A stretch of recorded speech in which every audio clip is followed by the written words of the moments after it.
कि आंवले के फल का बराबर का जो रुद्राक्ष है वो बड़ा महत्वपूर्ण होता है। उसमें भी थोड़ा और छोटा छोटे बेर के आकार का हो, ऐसे रुद्राक्ष की माला बनाकर शिखा में जटाओं में धारण करना चाहिए। और यमराज बार बार अपने दूतों को समझाते हैं कि जिसके शरीर पर एक भी रुद्राक्ष पड़ा है, ऐसा व्यक्ति भले ही पापी ही क्यों ना हो, चाहे जितने पाप कर्म करे, पर रुद्राक्ष धारण करने वाले के पास भूल से भी मत चले जाना।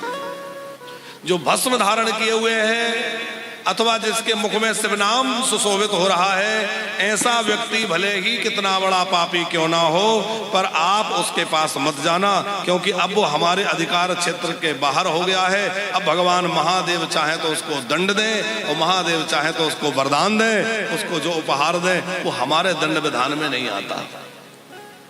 भैया इतना सरल भगवान का आश्रय है, केवल रुद्राक्ष धारण कर लेना, केवल भस्म धारण कर लेना, पर हम उतना भी नहीं कर पाते तो हम कितने अभागे हैं। दीक्षित जी, जब कोई व्यक्ति भारत भूमि से मर करके नरक में जाता है तो यमराज को महान आश्चर्य होता है।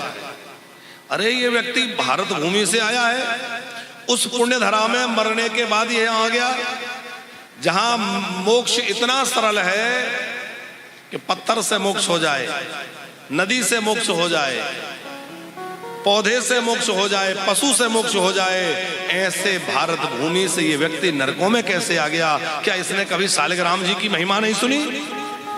क्या इसको गंगा यमुना का महत्व पता नहीं था? क्या इसने तुलसी के प्रभाव को नहीं जाना? क्या इसने कभी गोमाता का आश्रय नहीं लिया? भारत भूमि में रहते हुए भी ये कैसे नरकों में आ गया? आखिर क्या इसको इन सब के विषय में पता नहीं था?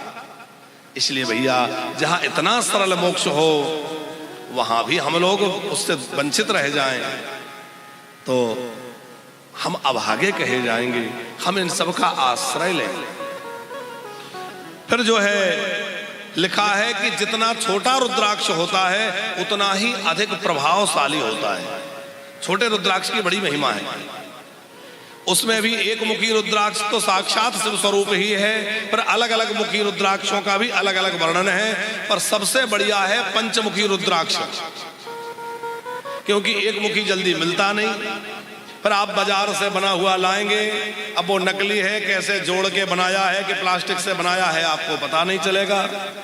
तो नकली एक मुखी ढूंढने से अच्छा है असली पंचमुखी धारण कर लो।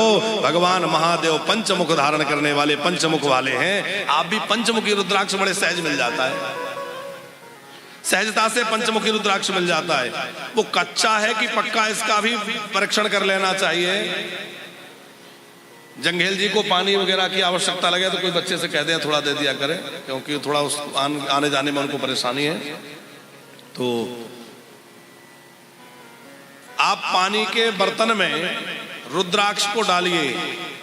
यदि वो पानी में थोड़ा अंदर डूबता है तो वो भारी है, ज्यादा अच्छा है। और यदि वो ऊपर आ जाता है तो फिर वो हल्का है या कच्चा है। कच्चे फल तोड़ लिए जाते हैं, तो यदि डूब रहा है तो ज्यादा उत्तम पक्ष माना गया है।